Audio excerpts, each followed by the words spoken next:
మంత్రి కన్నబాబుపై TDP polit bureau సభ్యుడు మాజీ మంత్రి చినరాజప్ప ఫైర్ అయ్యారు. కాపులకు జగన్ ఏదో చేశారని మంత్రి కన్నబాబు బిల్డప్ ఇస్తున్నారని, కన్నబాబు వ్యవసాయ శాఖ మంత్రిగా ఉండి రైతులకు చేసింది ఏం లేదు కానీ జగన్ కోసం గొప్పలు మాత్రం చెబుతున్నారని విమర్శించారు. పెద్దాపురంలో ఆయన మీడియాతో మాట్లాడుతూ కాపులకు 5% రిజర్వేషన్లు కల్పించి వారి ఎదుగుదలకు బాటలు వేసింది చంద్రబాబు మాత్రమేనని అన్నారు. చంద్రబాబు కాపులకు కల్పించిన రిజర్వేషన్ పథకాలను వైసీపీ ప్రభుత్వం అధికారంలోకి వచ్చాక తొలగించి ఇప్పుడు తాము ఏదో చేశామనడం విడ్డూరంగా ఉందని రాజప్ప అన్నారు. ఆంధ్ర తెలంగాణ మధ్య జల వివాదాన్ని పరిష్కరించేందుకు ఇద్దరు ముఖ్యమంత్రులు చొరవ చూపించకుండా నాటకాలు ఆడుతున్నారన్నారు.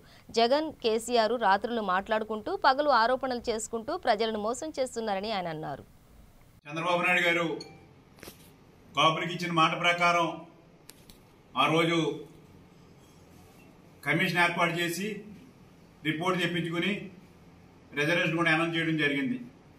తర్వాత పరిణామాల్లో కేంద్రం 10% ఈబీసీకి మరి రిజర్వేషన్ ఇచ్చినప్పుడు అందులో 5% చంద్రబాబు నాయుడు గారు అసెంబ్లీలో పెట్టి క్యాబినెట్లో పెట్టి 5% రిజర్వేషన్ ఇచ్చి అమలు చేయడానికి చేశారు. తర్వాత జగన్మోహన్ రెడ్డి గారు వచ్చిన తర్వాత అది క్యాన్సిల్ చేసి అలాగే కాపులకు సంబంధించిన ఆ రోజు చంద్రబాబు నాయుడు చేసిన కార్యక్రమాలన్నీ కూడా కమ్యూనిటీ హాల్స్ కానీ రుణ సౌకర్యాలు కానీ కాల్ మీద నిలబడాలని చెప్పి మరి అనేక యూనిట్లు ఇచ్చి రుణ సౌకర్యాలు ఇచ్చి చేయడం జరిగింది. తర్వాత ఈ విదేశీ విద్యకు కూడా ప్రాధాన్యత ఇచ్చి విదేశీకి కూడా 10 లక్షలు ఇచ్చి బయటికి పంపించి చదివించడం జరిగింది.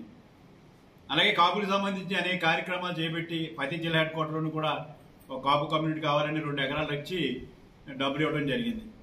ఇవన్నీ కూడా ఈయన వచ్చిన తర్వాత అన్ని రద్దు చేసి ఈ డబ్బులు కూడా ఏదో మైలుకి ఇస్తున్నానని చెప్పి 15,000 ఇస్తున్నానని చెప్పి మన ఇచ్చిన అలాట్మెంట్ అంతా కూడా ఏదైతే బడ్జెట్లో పెట్టే డబ్బులన్నీ కూడా మరి డైవర్ట్ చేసుకుని ఇంకో డిపార్ట్మెంట్కి వెళ్ళిపోతున్నాయి, ఇంకో డిపార్ట్మెంట్కి పంపించేస్తున్నాడు.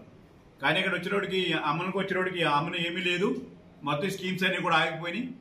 వీళ్ళకి ఎవరి డబ్బులు కూడా ఏమీ పడే పరిస్థితి కనపడలేదు. ఇప్పుడు కొత్తగా తీసుకొచ్చి ఓ జీవో ఇప్పుడు 10% మన జగన్మోహన్ రెడ్డి గారు ఇచ్చారు అని చెప్పి విధంగా నిన్న అగ్రికల్చర్ మంత్రి గారు కన్నబాబు గారు పెద్ద బిల్డప్ ఇచ్చి అనౌన్స్ చేయడం జరిగింది. 10% కేంద్రం ఇచ్చింది, అందులో 5% కాపులకి అన్యాయం జరిగింది, ఆ కాపులకి ఇస్తాం. అప్పుడు అడిగినప్పుడు అన్ని వర్గాల ప్రజలు కూడా 5% కాపులకి 5% ఇతర వర్గాలకే ఇవ్వాలని చెప్పి డిసైడ్ చేసిన కార్యక్రమాన్ని రద్దు చేసి ఇవాళ 10% ఇస్తున్నామని చెప్పి ఇందులో 10% ఇచ్చినప్పుడు కాపులకి అన్యాయం జరుగుతుందని చెప్పి కాపు వర్గాలన్నీ కూడా గగ్గోలు పెడుతున్నారు. ఈయనేమో మరి కన్నబాబు గారు మరేదో గొప్పగా ఇచ్చినట్టు మరి కాపుల చేసి సన్మానాలు చేయించుకుంటున్నాడు. ఈయన అసలు ఆ డిపార్ట్మెంట్కి వచ్చినప్పుడు అగ్రికల్చర్ డిపార్ట్మెంట్కి వచ్చినప్పుడు ఇలా రైతులందరూ కూడా రాష్ట్ర వ్యాప్తంగా మా డబ్బులు పడలేదు అని చెప్పి గగ్గోలు పెట్టి ఉద్యమాలు చేస్తున్నారు రాష్ట్ర వ్యాప్తంగా. దాని గురించి మాట్లాడటం లవణాపురంలో కాపు హాలిడే వస్తే ఇలా కొన్ని మండలాల్లో కాపు హాలిడే ప్రకటించుకున్నారు. నిన్నేమో డబ్బులు ఇవ్వలేదని చెప్పి పెద్ద ఎత్తున ఉద్యమం చేస్తే అణచి అరెస్టులు చేసి ఇలా తీసుకెళ్ళి దాని గురించి మాట్లాడటం. నీకు అగ్రికల్చర్కి సంబంధించిన విషయాలు మాట్లాడకుండా చంద్రబాబు నాయుడు తిట్టమే ధ్యేయంగా మళ్ళీ